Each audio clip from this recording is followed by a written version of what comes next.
In this lesson, I'm going to show how to find the percentage change.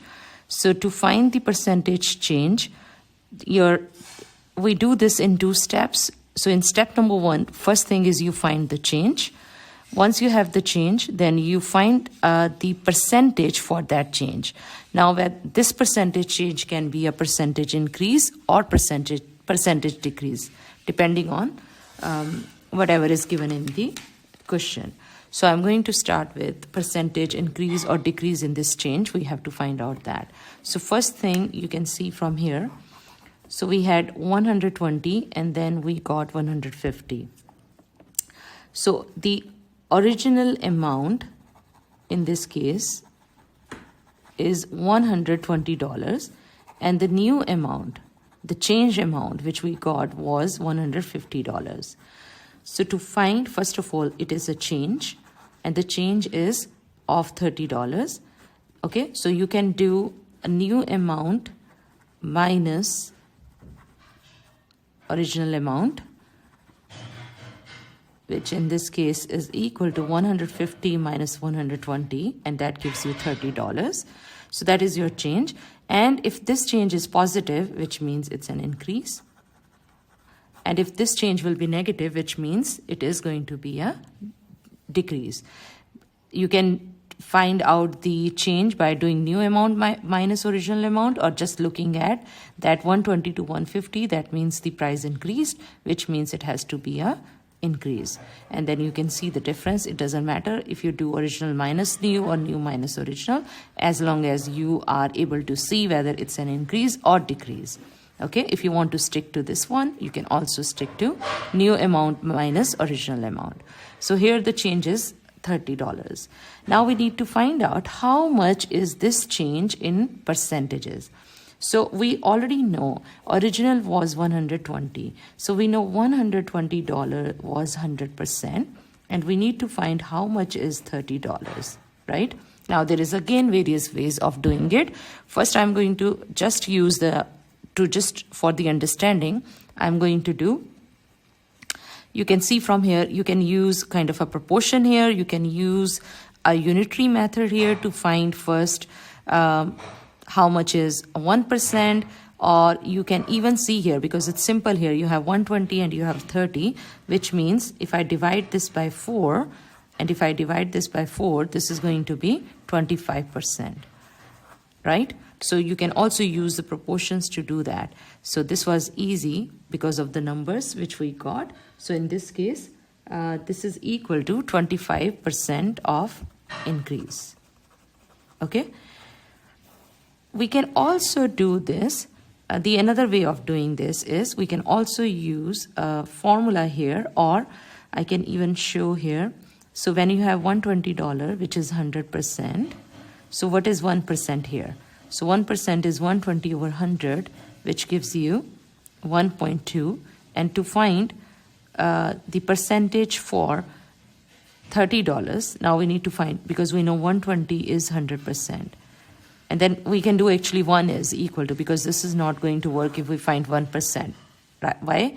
Because we don't know that what is the percentage here.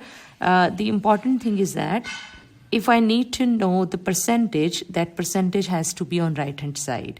Okay, if I need to know the quantity, then that quantity has to be on right-hand side. So in this case, if I know 120 is 100%, I know 1 is 100 over 120, and then I can also find 30 is 100 times 30 over 120. So this actually gives us also a formula. In this case, it was simple. We did not need any formulas, but this may or may not be the case always. So it's always good to have a formula also in this case. So if you look at what is 30 represent, 30 represents the change. If you have change, and then 120 represents the original amount, and 100 is for percentage. So we can also use a formula for percentage change, which is equal to change, which in our case was 30, and then original amount, which in this case was 120, and then you multiply this by 100 to change it into percentage. So change is always over original amount. That's the thing which you need to remember for percentage change. So what is important is change divide by original amount. And why do we multiply this by 100 is to calculate this change into percentage. But this is very important that you need to remember. Now the next one is we need to find 400 meters to 250 meters. So how much is the change in percentage? So 400 meters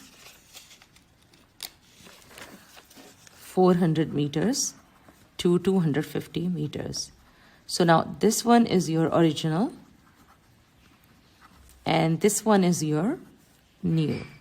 Okay, now again you can find the change by subtracting. So last time, let's have a look what we did. We did new amount minus original amount. So new amount minus original amount, you can do that way, or first let me do that way. New amount minus original amount. And here you can see this is 250 minus 400, which is negative 150. Now negative means it's a decrease. But when we use it, we are going to say the change is 150. So you can do all of this calculations, which is not that difficult. Or you can simply see from 400 to 250, I can simply do 400 minus 250, which is 150. And I know that it is decreasing, so I will just say 150 decrease. Okay. Now to find the percentage for 150, like how much is that 150 in terms of percentage change? So percentage change is going to be change divide by original amount and multiply by 100. So in this case, change is 150, divide by original was 400, multiply by 100. Okay, now we can cancel out, and let's see if we can cancel 150. So this is 37.5% is the percentage decrease in this case. So we need to say percentage decrease. We need to mention that whether it's an increase or decrease. That's it for this lesson for percentage change, which can be percentage increase or decrease.